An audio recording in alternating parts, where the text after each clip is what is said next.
Amen. On va chanter un cantique.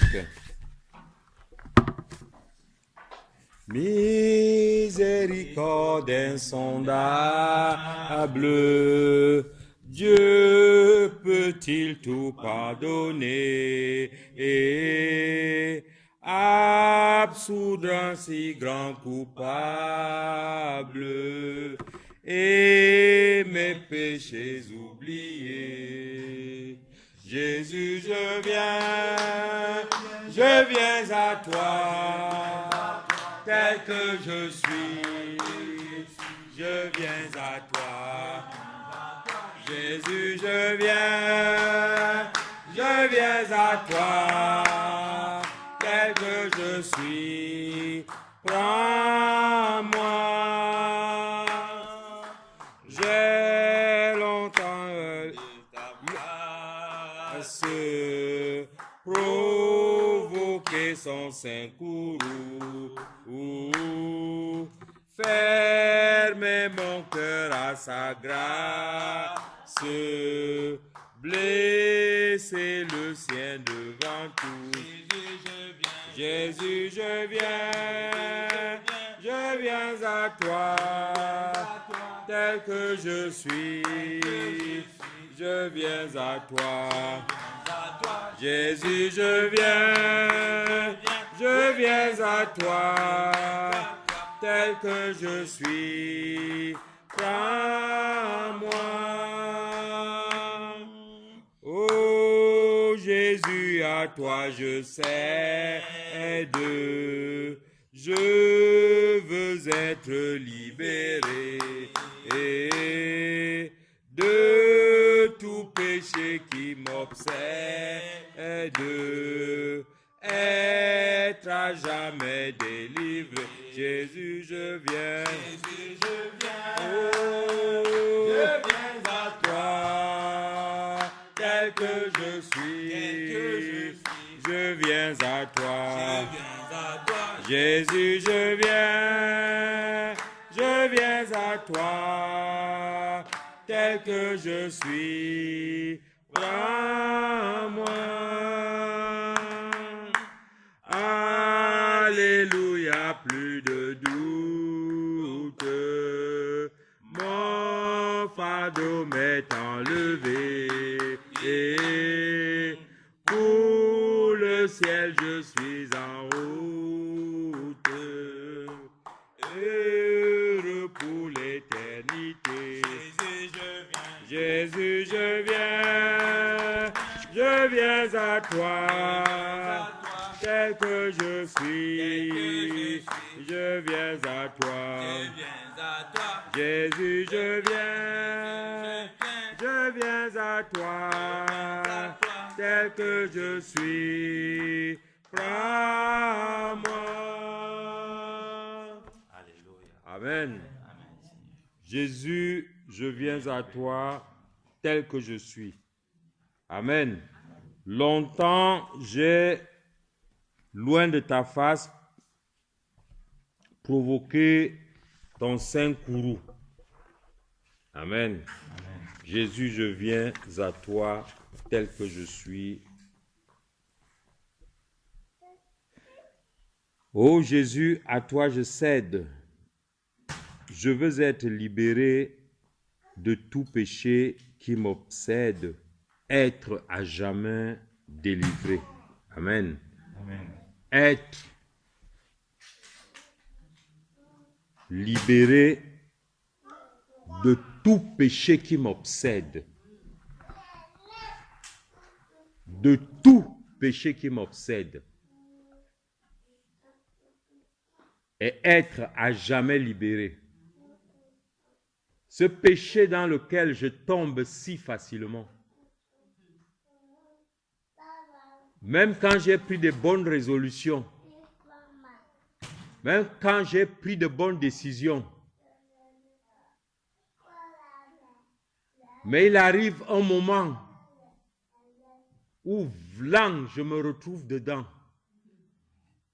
au point où je me pose même la question, est-ce que ça vaut même encore la peine? moi je vois que je ne peux pas, que ce péché-ci ne peut pas me laisser. Oui, comme aujourd'hui, le frère Yves qui nous conduisait dans la prière, on devient les touristes de la délivrance. Dès qu'on entend qu'un pasteur est là-bas, on court. Dès qu'on entend qu'un bishop est arrivé là-bas, on court. Dès qu'on entend que non, celui-là vend déjà de l'eau, on court. Dès qu'on dit non, il a apporté, il est même parti prendre le sang de Jésus à Jérusalem, parce qu'il y en a qui ramènent ça dans les petites bouteilles. On court pour qu'on nous asperge du sang de Jésus. Amen. Je voudrais qu'au fond de ton cœur, sincèrement devant ton Seigneur, tu lui dises encore ce soir, Papa, je suis faible. Je suis faible. Mes belles résolutions ne suffisent pas. D'année en année, j'ai pris des résolutions. Mais chaque année, je me retrouve dans le même couloir. Je me retrouve sur la même piste. Je me retrouve avec les mêmes conséquences. C'est comme... Je me souviens toujours de cet homme quand j'étais jeune. Chaque fois que ma mère le voyait, elle l'appelait celui qu'on reconnaît de loin. Pourquoi elle appelait celui qu'on reconnaît de loin? Parce que le type avait le même vêtement chaque année. Donc il n'y avait qu'à voir, dès qu'elle voyait ce vêtement, elle connaissait qui était en train de venir. Elle appelait celui qu'on reconnaît de loin. Beaucoup d'entre nous ne sont reconnus que par leurs péchés, par les choses qu'ils font. Au point où c'est les actes que tu poses qui te donnent le nom que tu portes. C'est par ce nom qu'on t'appelle. Au travers des actes que tu poses. Or, tu te bats, mais on t'appelle peut-être menteur. Parce que tout le temps, tu retombes dans le piège du mensonge. Et c'est le mensonge qui maintenant t'a donné le nom. Au-delà du nom que le Seigneur t'a donné. On t'appelle, je ne sais pas moi. Beaucoup d'entre nous ont des noms. Des petits noms qu'on nous donne. Qui sont le reflet des actes que nous posons. Amen. L'œuvre du Seigneur aujourd'hui dans ma vie, la puissance qu'il relâche dans ta vie et dans ma vie, voudrait plutôt que je pose un acte parce que le nom du Seigneur est proclamé dans ma vie. C'est pour cela que je fais. Je fais telle chose parce que je suis enfant de Dieu. Amen. C'est moi qui détermine la chose que je fais. C'est à cause de mon nom que je fais cette chose. Ce n'est pas la chose que je fais qui me donne un nom. Je voudrais que ce soir, avant qu'on ne commence cette exhortation, que tu pries. Afin que le nom qu'on t'a donné à cause des œuvres de ta chair ne devienne pas ton identité. Nous ne puisons pas notre identité dans les œuvres de la chair. Mais mon identité est en Jésus-Christ. Seigneur, je suis fatigué d'être appelé par ma faiblesse, d'être appelé par mes échecs, d'être appelé par les œuvres de ma chair.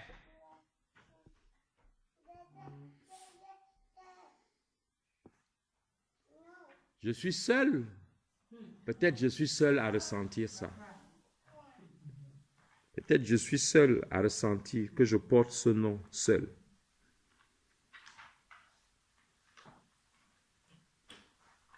Merci Seigneur.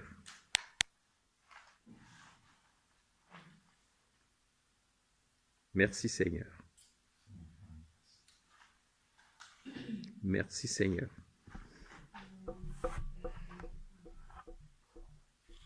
Merci Seigneur.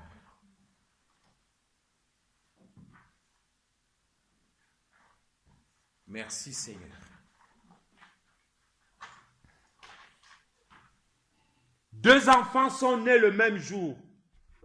Les hommes ont vu comment un attrapait le talon de l'autre. Ils l'ont appelé l'escroc,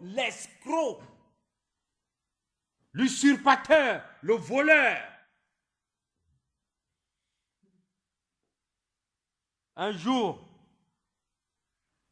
Dieu posera la question à cet enfant. Comment tu t'appelles? C'est parce que quand on nous dit ça en français, il dit je m'appelle Jacob. Non. Jacob veut dire voleur. Il dit à Dieu, je m'appelle voleur. Mais qui avait donné à ce garçon le nom de voleur, d'usurpateur? C'est l'acte qu'il avait posé. Parce que quand nous donnons même ce prénom à nos enfants, nous ne savons même pas comment on les appelle. Jacob veut dire usurpateur, veut dire voleur. Chaque fois qu'on l'appelle, on est en train de réactiver l'esprit de vol. Escroc. Dieu lui dit non, tu n'es pas escroc. Tu es Israël. Amen. On est ensemble. Est-ce que vous voyez jusqu'où la chair peut te pourrir la vie? Au point où Dieu rencontrera ce gars sur le chemin un jour et lui dira, pourquoi dis-tu Jacob et pourquoi confirmes-tu Israël?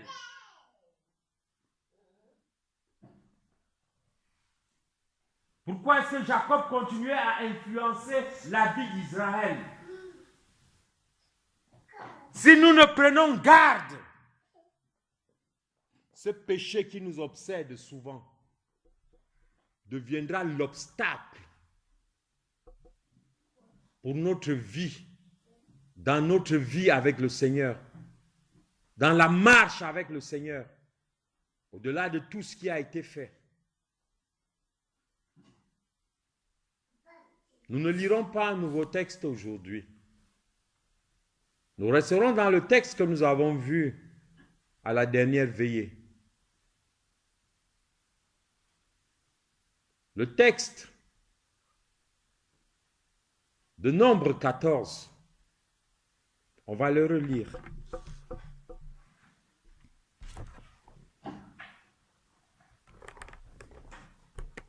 Nombre 14, à partir de son verset 1. Alors toute l'assemblée se leva et se mit à jeter des cris et le peuple pleura cette nuit-là. Et tous les enfants d'Israël murmurèrent contre Moïse et contre Aaron, et toute l'assemblée leur dit, plût à Dieu que nous fussions morts au pays d'Égypte ou en ce désert. Plût à Dieu que nous fussions morts. Et pourquoi l'Éternel nous conduit-il vers ce pays pour y tomber pour l'épée? Nos femmes et nos petits-enfants seront en proie. Ne nous vaudrait-il pas mieux retourner en Égypte? Et ils se dirent l'un l'autre, établissons-nous un chef et retournons en Égypte. Amen. Établissons-nous un chef et retournons en Égypte. Amen. Et nous avons vu le commentaire que Paul fera de ce texte dans le livre, dans l'épître aux Hébreux. Il dira que ce peuple a péri au désert parce qu'il lui avait manqué la foi. Il dira le même évangile qui vous est prêché aujourd'hui leur a été prêché, mais ils ne l'ont pas mixé avec la foi. Et ce peuple a déplu à Dieu. Et Dieu leur a dit, aucun d'entre vous n'entrera à Canaan. Amen. Amen. Il a dit, ce jour-là, il leur dit, aucun d'entre vous n'entrera, si ce n'est Caleb et Josué.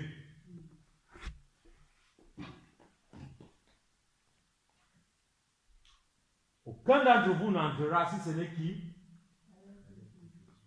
Non, on est ensemble. Amen. Aucun d'entre vous n'entrera si ce n'est qui? Caleb et Josué. Je continue à dire, aucun n'entrera de vous tous là, si ce n'est qui?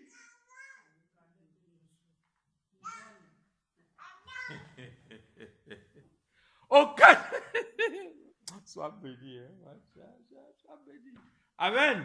Mais est-ce que nous sommes en train de voir ici que ce jour-ci, quand Dieu a dit Caleb et Josué, Moïse croyait que son cas est réglé?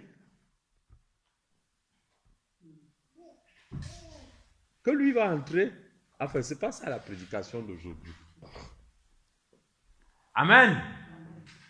Là où nous allons aujourd'hui, c'est de voir comment un peuple peut arriver à ce niveau. Nous allons descendre plus profondément que nous l'avons été la dernière fois. Parce que tout à l'heure, le pasteur Josué était en train de dire, pourquoi êtes-vous fatigué? Pasteur Josué, est-ce que tu sais qu'à un moment, on a dansé, on a tout fait, on a tout fait. Et on commence à voir que ma vie ne change pas. Après, je me dis, mais à quoi même ça me sert de danser? À quoi tout ça me sert?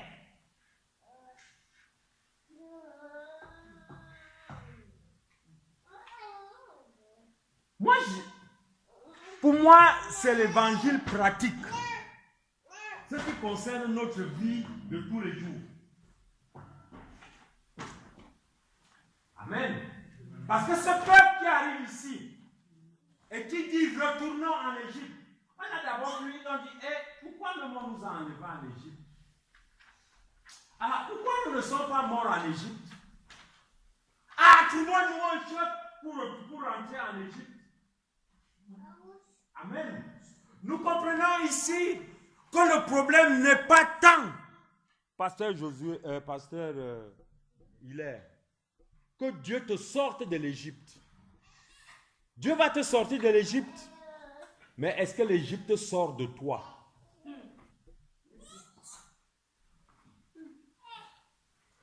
Est-ce que l'Égypte est sortie de toi? Amen. Tu as amené quelqu'un à confesser. Moi, j'aime ça. L'église de Corinthe, c'est Paul qui avait le mystère de la nouvelle naissance, qui va conduire ce peuple à la nouvelle naissance. Mais que dit Paul de ce peuple? J'ai un problème avec toi. Quel est le problème que j'ai avec toi? Tu es charnel. Pourquoi tu es charnel? Il y a un même qui couche avec la femme de son père.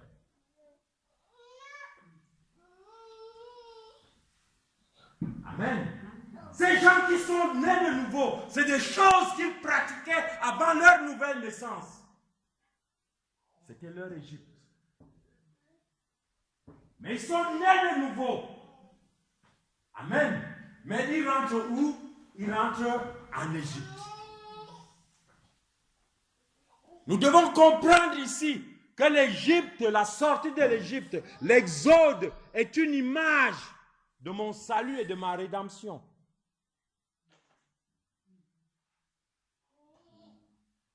Que ce peuple qui échoue, demain aussi, je peux être né de nouveau et échouer comme ce peuple a échoué et ne pas avoir accès à mon salut total.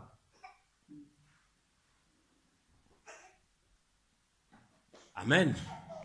Le peuple arrive ici à un point où il ne peut plus avancer.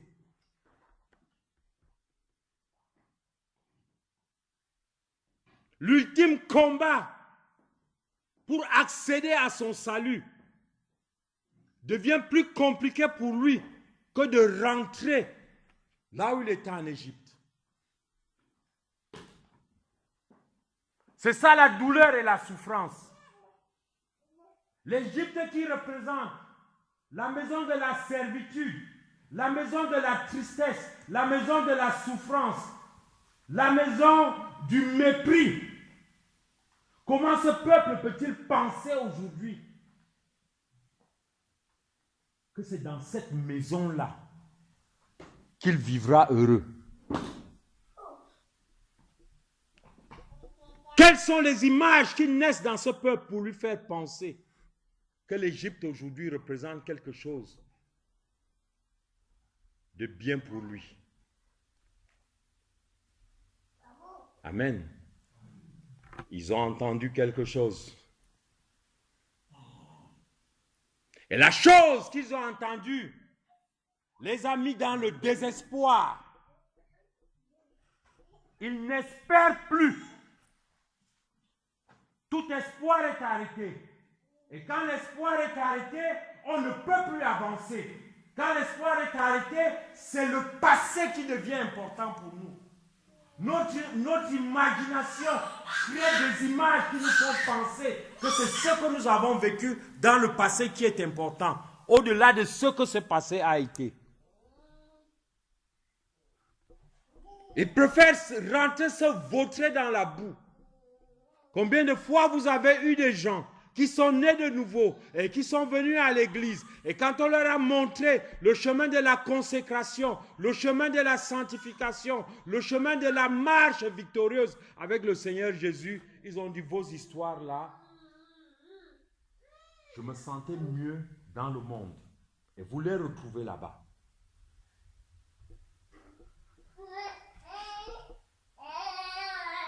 Amen. Le désespoir. La personne se rend compte qu'aujourd'hui, elle ne peut pas avancer. Pourquoi? On a une information qu'on a reçue. Et cette information-là l'a bloqué et lui a fait penser qu'il ne pouvait pas avancer. Or, quand tu entres dans le désespoir, tu remets en question non seulement l'amour de Dieu, mais la puissance de Dieu à réaliser les choses qu'il t'a promises. Parce que le désespoir t'amène à penser que tu ne peux pas entrer en possession des choses que Dieu t'a promises. Alors tu rentres te vautrer dans la boue. Et vous comprenez pourquoi le Seigneur Jésus dira un jour que si le sel perd sa saveur, avec quoi va-t-on lui redonner cette saveur? Comment toi qui as connu l'amour de Dieu, qui as connu la grâce de Dieu, qui as touché la miséricorde de Dieu, comment peux-tu remettre en question aujourd'hui son amour et sa puissance? Si tu remets l'amour de Dieu en question, si tu remets la puissance de Dieu en question, qu'est-ce que tu crois? Quelle preuve veux-tu encore que Dieu te donne de ce que tu lui appartiens? C'est un rejet total de Dieu.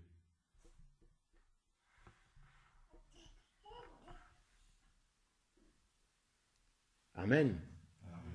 Vous voyez que le désespoir ici, moi je vous le promets, chers frères et sœurs, c'est un des péchés les plus graves que l'on puisse commettre. Parce que c'est un péché qui ouvre la porte à tous les autres péchés. Le désespoir va te mettre dans une situation où tu prendras toujours des raccourcis. Oh, moi je ne peux pas me marier. Alors qu'est-ce que je fais? J'entends la fornication. Ah, moi je ne peux pas travailler, le travail est dur. Je ne trouve même pas, je pose des demandes. On ne m'engage pas. Alors qu'est-ce que je fais? Ou dans l'escroquerie ou dans le vol.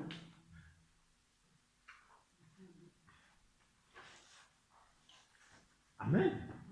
Dès que tu as atteint le désespoir, tu as ouvert la porte à tous les autres péchés. Amen. Au point où, moi je pourrais dire que le désespoir te conduit à un suicide spirituel, ou mieux à un suicide. Amen. Amen. Le suicide n'est pas tant que tu boives un comprimé ou que tu t'attaches une corde au cou. Tu peux te suicider à tous les niveaux. Amen. Amen. Tu peux te suicider aussi sur le plan moral, sur le plan émotionnel, sur le plan spirituel. C'est un suicide total qui te conduit à la mort. Ce peuple est mort. Dieu a dit aucun d'entre vous n'ira. Et ils sont tous morts au désert. Amen. On est ensemble. On est ensemble.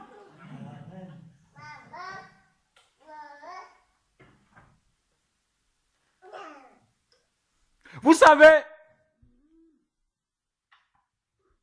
moi je veux un suicide simple. On en parlait quand on était au mariage. Je te rappelle la prière à la fin.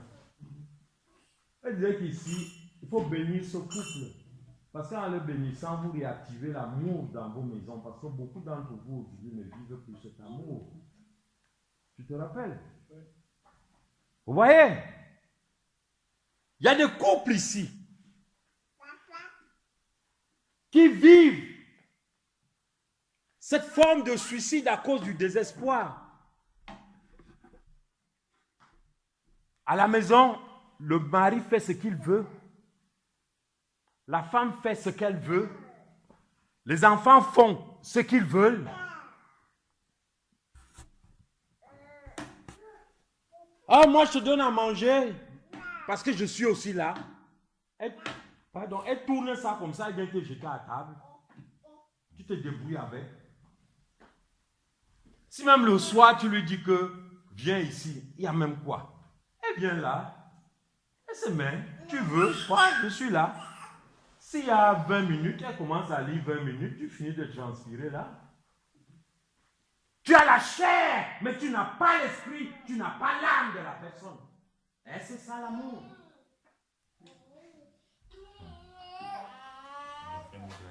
Hey.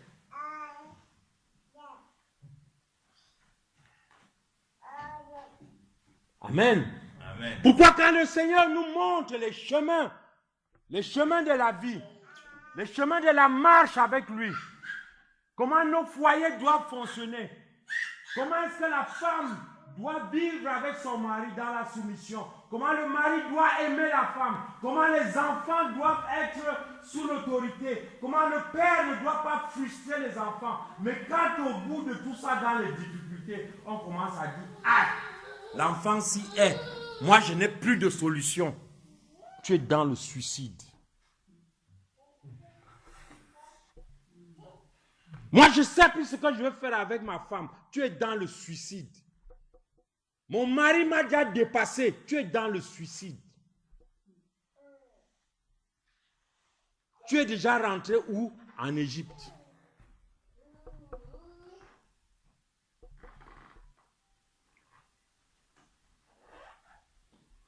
Amen.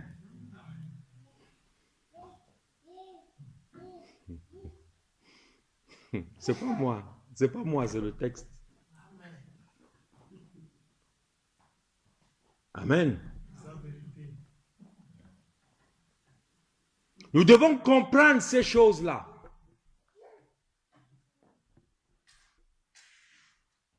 Nous devons les comprendre. On dit que le diable est venu pour faire quoi? Pour voler, pour égorger et faire quoi? Et tuer. Amen. Et si le désespoir même te tue, dans ta tête, tu penses que le diable, c'est qui?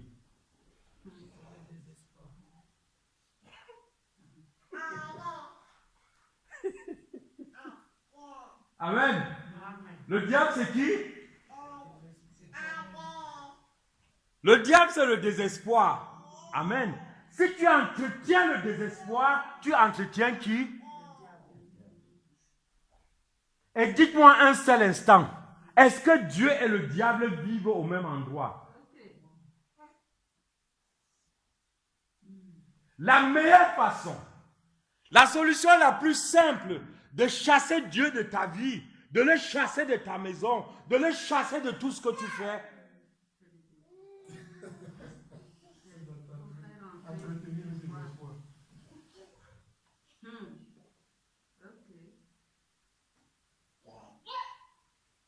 On est ensemble? C'est pas moi.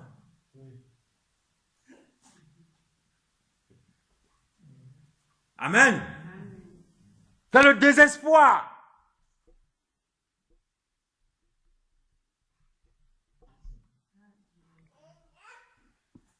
C'est là le désespoir qui t'enferme dans la tristesse. Ce peuple a pleuré toute la nuit. Et vous comprenez pourquoi Dieu dit, soyez comment? Soyez dans la joie.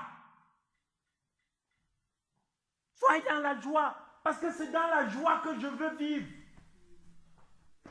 Et puis quand le Seigneur voit qu'il y a une mélancolie dans ta vie, il vient immédiatement pour chasser la mélancolie parce qu'il voudrait s'installer. Il ne peut pas cohabiter avec la mélancolie, avec la tristesse, avec le désespoir. Le désespoir qui fait même que parfois tu demandes quelque chose à un frère. Mais vraiment, l'affaire de mensonge là, les gens disent n'importe quoi. Amen. Je suis même en train, ça c'est même déjà passé. Un rire hypocrite. Amen. Un rire comment? Hypocrite. C'est l'hypocrisie. Tu mens encore, tu ris en disant, non, c'est ça, c'est les gens qui ne m'aiment pas.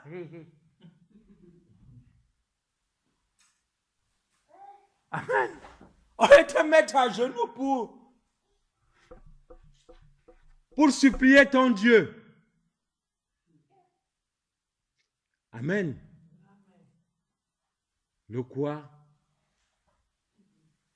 Le désespoir. C'est le frère Yves nous donnait un message aujourd'hui. C'est ça qui m'a... C'était sur ce malade-là qui était couché à la piscine de Bethesda. Amen. Et que Jésus est venu pour lui demander que veux-tu être guéri? Le gars, au lieu de dire oui ou non, il commence par dire que non, l'eau fait comme ça, après les autres s'en vont descendre dans l'eau. Donc vraiment pour moi là, je n'ai même plus, puisque ils arrivent toujours avant moi. Donc quand tu me parles de guérir là, est-ce que moi j'ai encore l'espoir de guérir? La question est, qu'est-ce qu'il fait toujours là-bas? Ah, qu'est-ce que tu fais toujours là? Amen. Il a pris l'habitude. Il a pris l'habitude d'être là. Il a pris la routine. Il n'y a rien qui nous conduit au désespoir plus que la routine. Puisque au bout de ça, rien ne change. Voilà. On a pris l'habitude. Amen.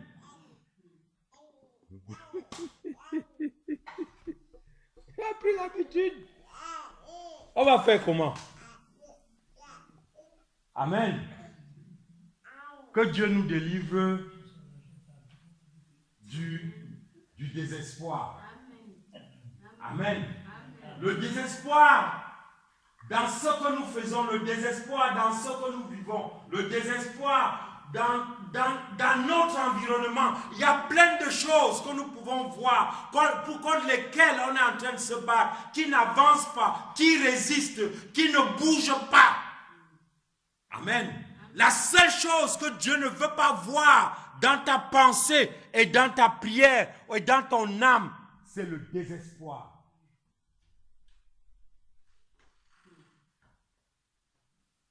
Amen. Est-ce que vous savez qu'à un moment donné, quand on lit l'histoire d'Élisabeth, la femme de Zacharie, c'est ça le père de Jean. Les deux là, c'est des enfants de Lévite. Hein? Ces enfants de Lévite, les deux là, Zacharie et Élisabeth. Je ne sais pas dans quelle délivrance on va les amener. Amen. Ils n'ont même pas d'enfants. Donc dans ce contexte-là, c'est une malédiction.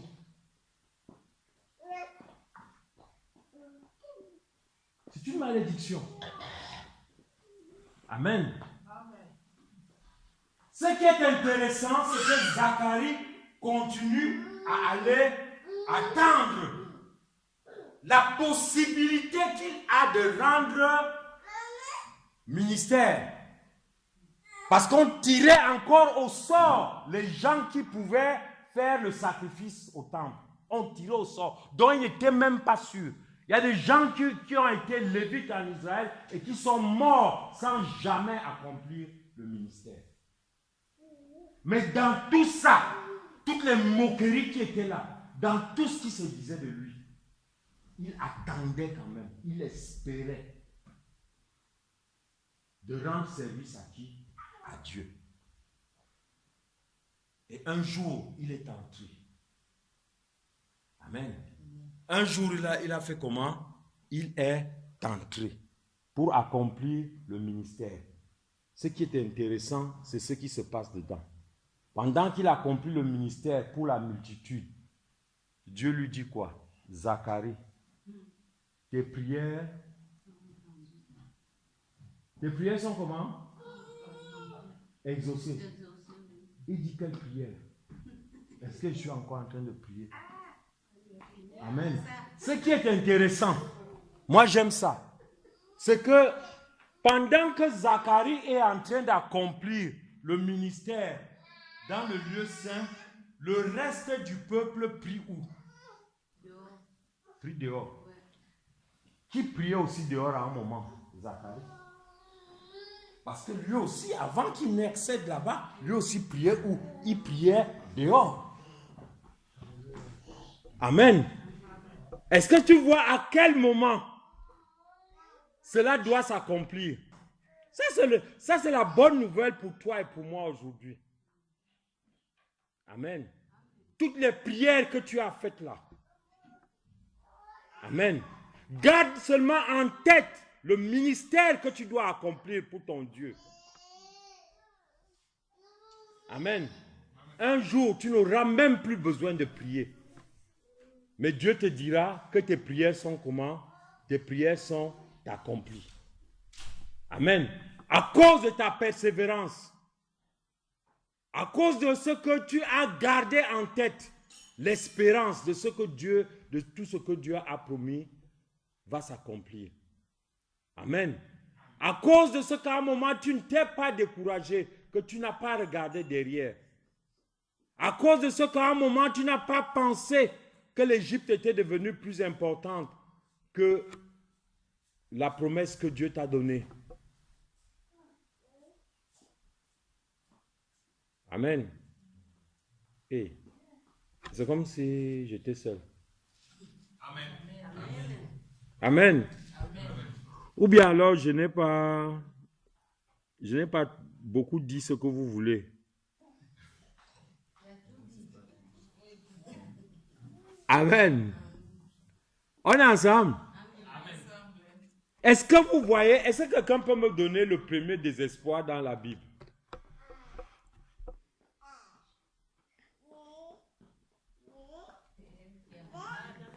Ah? Uh-huh.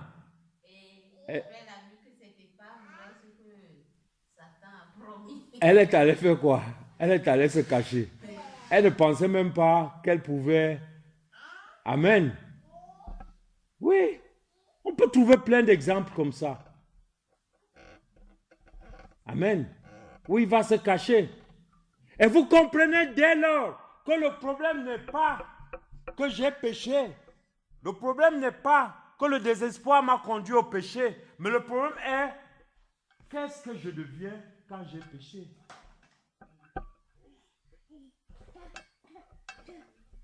Amen. Parce que n'oublions pas cela. Nous avons dit que le désespoir, c'était qui? C'est Satan. Et il est venu pour quoi? Voilà. savez, après la prière que le Seigneur Jésus nous a dit, notre Père qui est aux cieux, on peut aller, que ton nom soit, que ta volonté, donne-nous, pardonne-nous, comme j'espère que vous avez déjà pardonné. Continuons. Ne nous soumets pas, mais délivre-nous du mal. En réalité, c'est aussi délivre-nous du malin. Et qui est le malin? Amen. Ça veut dire aussi délivre-nous de quoi? Du désespoir. Amen. Parce que le diable, quand il t'a fait tomber, c'est ça qui est important. Quand on parle délivre-moi, ça dit Jésus soit mon avant-garde et mon arrière-garde. Ça veut dire que si le diable m'a fait tomber, parce que quand le diable te fait tomber, son projet, c'est de te détruire et de te tuer. Quand il te fait tomber, qu'est-ce qu'il fait de plus? Il prend son pied, il t'appuie au cou pour que tu ne puisses pas te relever de ta chute. Amen. Il t'enfonce plus profondément. Amen. Afin de t'enterrer. Amen. Et c'est pour cela qu'on a besoin du Seigneur. Amen. Qui nous relève, qui l'empêche de nous enterrer. Amen. Délivre-nous du malin. Est-ce qu'on peut se lever pour prier?